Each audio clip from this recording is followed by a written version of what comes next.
유럽에서 가장 큰 왕궁인데 정작 왕족은 안 산다. 이 사실 하나만으로도 오늘 저희가 탐사할 곳 정말 흥미롭지 않나요? 그렇죠. 바로 스페인 마드리드 왕궁 이야기입니다. 방이 3,400개가 넘는 뭐랄까 말 그대로 어마어마한 건축물인데 지금은 국가를 위한 공간으로 쓰이고 있다고 해요. 네. 살아있는 왕이 있지만 그들의 집은 아닌 궁전. 시작부터 굉장히 역설적인 매력을 가진 곳이죠. 오늘 저희는 당신이 보내주신 바로 이 자료들을 가지고 마드리드 왕궁의 속사를 한번 제대로 들여다보려고 합니다. 현장감 넘치는 여행 블로그부터 건축 가이드, 또 묵직한 역사 기록에 야경 투어 코스 추천까지 정말 알차게 챙겨주셨어요. 정말 좋은 자료들입니다. 덕분에 저희 목표도 아주 명확해졌어요. 단순히 왕궁에 이런 게 있다 하는 식의 나열을 넘어서 왜 이 거대한 건물이 마드리드 한복판에 이런 모습으로 서 있는지, 네네. 그 덕돌 하나하나에 어떤 이야기가 깃들어 있는지, 그리고 오늘날 마드리드 사람들에게 또 당신 같은 여행자에게는 어떤 의미로 다가가는지 그 연결고리를 찾아보는 여정이 될 겁니다. 좋습니다. 그럼 그 여정의 첫걸음으로 왕궁을 처음 딱 마주했을 때의 느낌부터 시작해보죠. 자료를 보니까 위치가 정말 기가 막혀요. 마드리드 시내 서쪽, 오페라 지하철역 근처. 도시의 심장부죠. 그렇죠. 근데 규모가 전체 면적 13만 5천 제곱미터에 방이 3,418개라니. 이게 감이 잘 안 오는데 유럽에서 가장 크다고요? 네, 공식적으로는 그렇습니다. 흔히 유럽 최대 궁전하면 베르사유를 떠올리시지만 실제 건축 면적으로는 이 마드리드 왕궁이 더 커요. 오, 그리고 그 거대한 규모를 제대로 느끼게 해주는 장치가 바로 주변의 광장들이에요. 남쪽의 아르메리아 광장이랑 동쪽의 오리엔트 광장이 마치 거대한 레드카펫처럼 쫙 깔려 있거든요. 아. 그래서 왕궁이라는 주인공을 훨씬 더 웅장하게 보이게 만들죠. 일종의 계산된 연출인 셈입니다. 의도된 웅장함이군요. 그런데 가장 재미있는 지점은 역시 이거예요. 현재 국왕인 펠리페 6세랑 왕실 가족은 여기에 안 살고 마드리드 외곽에 좀 더 소박한 사르수엘라 궁에 거주한다는 사실. 맞습니다. 그럼 이 거대한 공간은 평소에 그냥 텅 비어 있는 건가요? 이걸 다 어떻게 관리하죠? 바로 그 점이 이 왕궁을 박물관 이상의 공간으로 만드는 겁니다. 평소에는 일반에 공개되는 관광지이지만 국왕의 공식 업무나 국가의 중요한 행사를 위한 무대로 언제든 변신하거든요. 아, 당신이 보내주신 자료에도 나오잖아요. 2004년에 당시 왕세자였던 펠리페와 레티시아의 결혼 축하 연회가 바로 이 왕궁의 중앙 안뜰에서 열렸습니다. 그 장면이 여기서 펼쳐졌군요. 네, 수많은 하객과 전 세계 언론이 지켜보는 가운데 펼쳐진 그 세계의 결혼식이었죠. 그러니까 이곳은 그냥 과거의 유물이 아니라 지금도 스페인의 중요한 현대사가 쓰이고 있는 말 그대로 살아있는 현장이라는 거네요. 정확합니다. 단순한 관광지가 아니라 국빈을 맞이하고 중요한 조약에 서명하고 또 국가적인 축하 행사를 여는 스페인의 공식 응접실 같은 곳이죠. 이런 현재의 역할을 알고 보면 궁전을 둘러보는 느낌이 완전히 달라질 거예요. 그러네요. 현재 쓰임새를 알고 나니까 이 건물의 과거가 더 궁금해지는데요. 이 자리가 원래부터 왕궁은 아니었다고 들었어요. 네, 맞아요. 그 역사를 거슬러 올라가면 9세기까지 갑니다. 원래 이곳에는 이슬람 세력이 마드리드를 방어하기 위해 지은 요새, 알카사르가 있었어요. 알카사르요? 네, 그 후에 수세기에 걸쳐서 기독교 왕들이 증축하면서 왕궁으로 사용되긴 했는데 지금 우리가 보는 모습과는 전혀 다른 건물이었죠. 그랬던 건물이 완전히 사라지는 사건이 발생하죠. 1734년 크리스마스 이브에 일어난 대화재. 자료를 읽어보는데 정말 영화 속 찬장면 같더라고요. 하필이면 크리스마스 이브에 불이 났고 화재 경보 종소리를 사람들이 자정 미사를 알리는 종소리로 착각했다고요? 정말 안타까운 오해였죠. 초기 진압의 골든타임을 그냥 놓쳐버린 겁니다.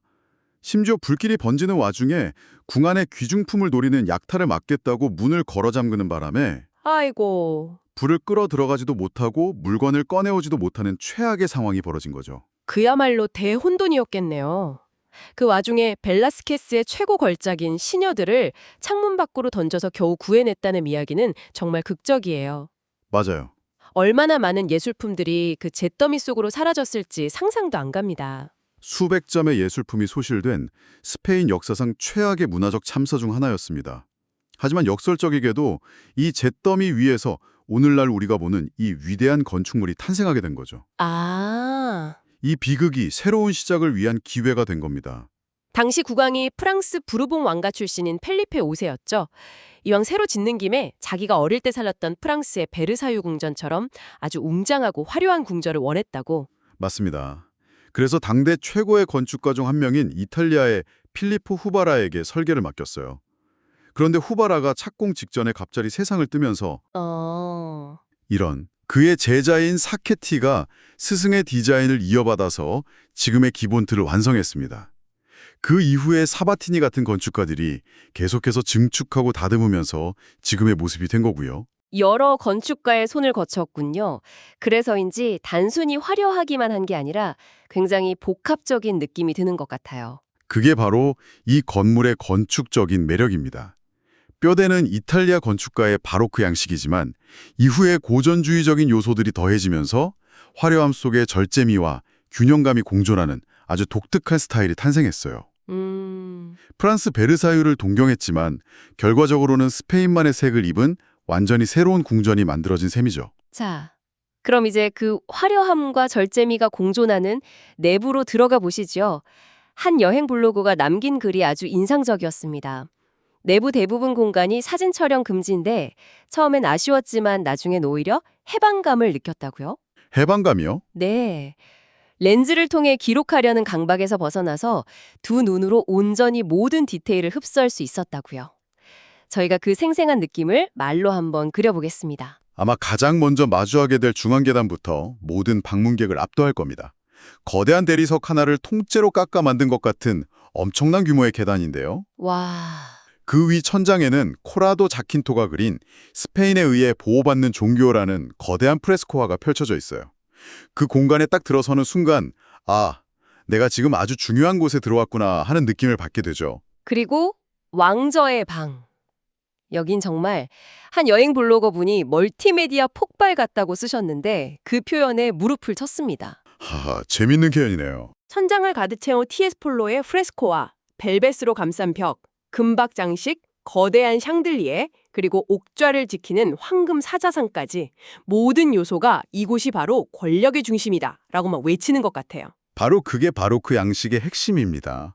단순히 장식이 많은 게 아니라 회화, 조각, 건축이 한데 어우러져서 하나의 거대한 연출을 만들어내는 거거든요. 아, 연출? 네, 보는 이를 압도해서 군주제의 위대함과 신성함을 온몸으로 느끼게 하려는 의도가 담겨 있습니다. 그야말로 감각을 향한 총공세인 셈이에요. 그런가 하면 중요한 공식 행사가 열리는 기둥의 방은 또 다른 의미로 다가오더라고요.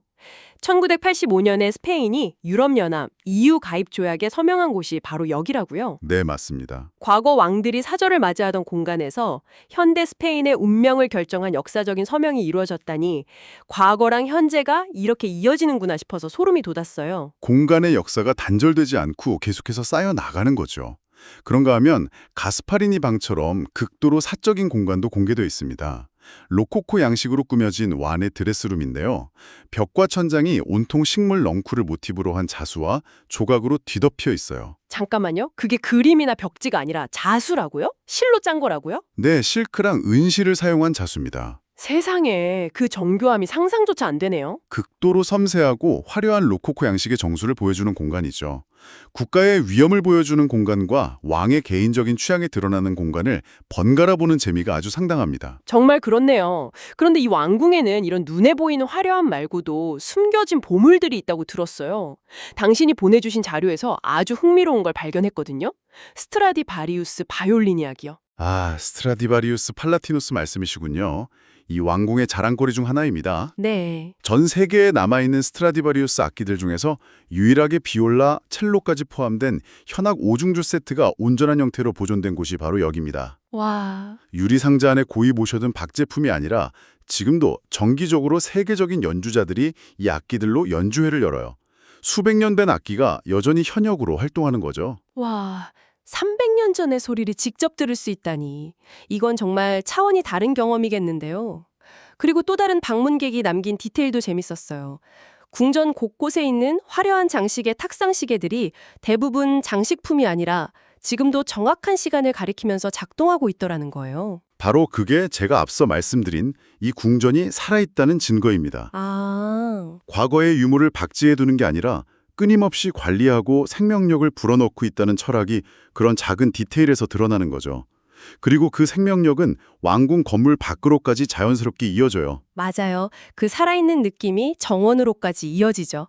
성격이 전혀 다른 두 개의 정원이 왕궁을 감싸고 있는데 이 대비가 정말 흥미로웠습니다. 먼저 북쪽에 있는 사바티니 정원은 우리가 흔히 유럽 궁전의 정원하면 떠올리는 이미지 그대로예요. 완벽한 대칭, 기하학적인 문양으로 반듯하게 다듬어진 산책로와 화단, 전형적인 프랑스식 정원이죠. 모든 것이 인간의 의도대로 철저하게 계산되고 통제된 아름다움입니다. 아주 단정하고 질서정연한 느낌이겠네요.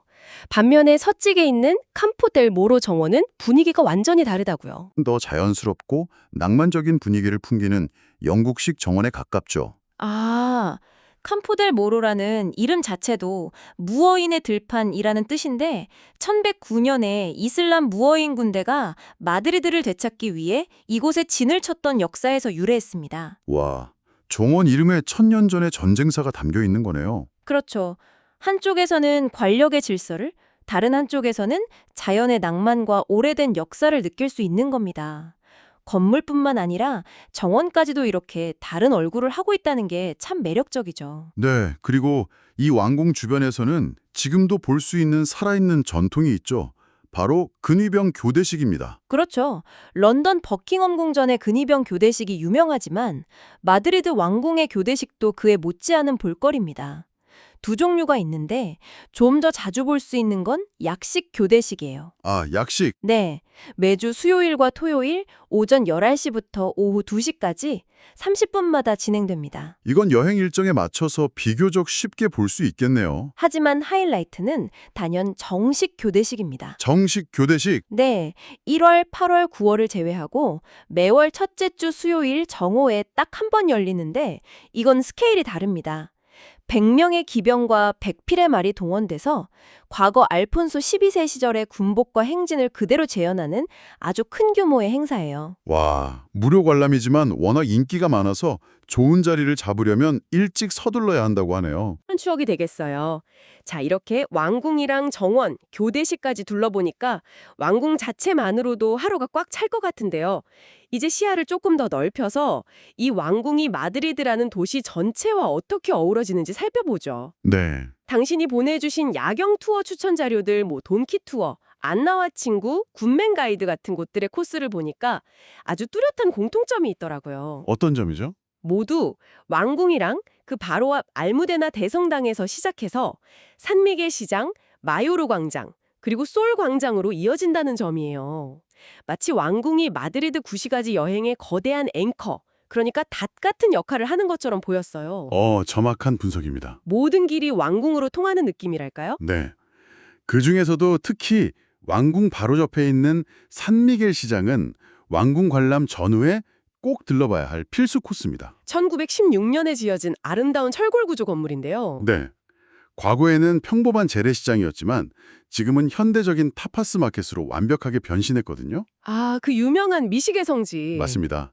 왕궁에서 장엄하고 고전적인 스페인의 역사를 만났다면 산미겔 시장에서는 활기차고 시끌벅적한 현재 스페인의 일상과 맛을 만날 수 있는 거죠. 장엄함 뒤에 맛보는 다채로운 타파스랑 시원한 맥주 한 잔, 이보다 더 완벽한 조화가 있을까요? 생각만 해도 완벽한데요. 그런데 왕궁 근처에 정말 상상도 못했던 아주 이질적인 공간이 하나 더 있더라고요. 바로 데보드 신전입니다. 이집트 신전이 왜 마드리드에 있는 거죠? 저도 처음 이 이야기를 접했을 때 정말 신기했습니다. 이게 1960년대로 거슬러 올라가는데요.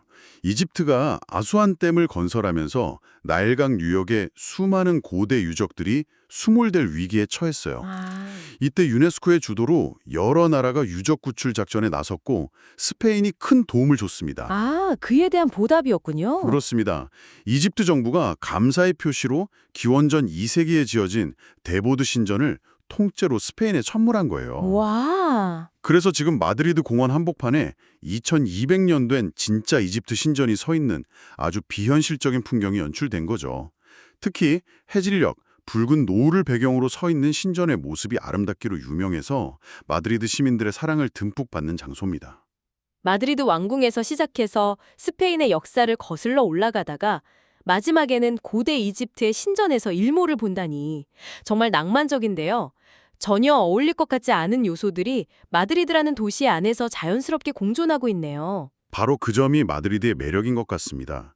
왕궁을 중심으로 과거와 현재, 유럽과 아프리카의 문화가 한데 어우러져서 아주 독특한 경험을 선사하는 거죠. 오늘 당신이 보내주신 자료들 덕분에 마드리드 왕궁이라는 공간을 정말 입체적으로 탐험한 것 같습니다. 화재의 잿더미 위에서 베르사유를 꿈꾸며 다시 태어난 역사의 공간이자 바로크와 고전주의가 어우러진 건축의 걸작, 그리고 지금도 스페인의 중요한 순간을 함께하는 살아있는 현장이었네요. 왕궁 내부의 압도적인 홀부터 사바티니 정원의 완벽한 대침미, campo del Moro 정원의 낭만적인 산책길, 그리고 데보드 신전의 이국적인 일몰까지 이 모든 조각들이 맞춰지면서 당신의 머릿속에 마드리드 왕궁이라는 그림이 이전보다 훨씬 더 다채롭고 풍성한 색으로 채워졌기를 바랍니다. 마지막으로 한 여행 블로거가 던진 아주 도발적인 주장을 공유하면서 당신에게 질문 하나를 던져볼까 합니다. 그는 마드리드 왕궁이 프랑스의 베르사유 궁전보다 더 인상적이었다고 단언했어요. 오, 베르사유보다요? 네. 그 이유로 두 가지를 들었는데 첫째는 진정성입니다.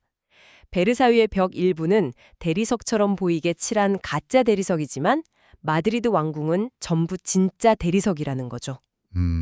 둘째는 현재성입니다.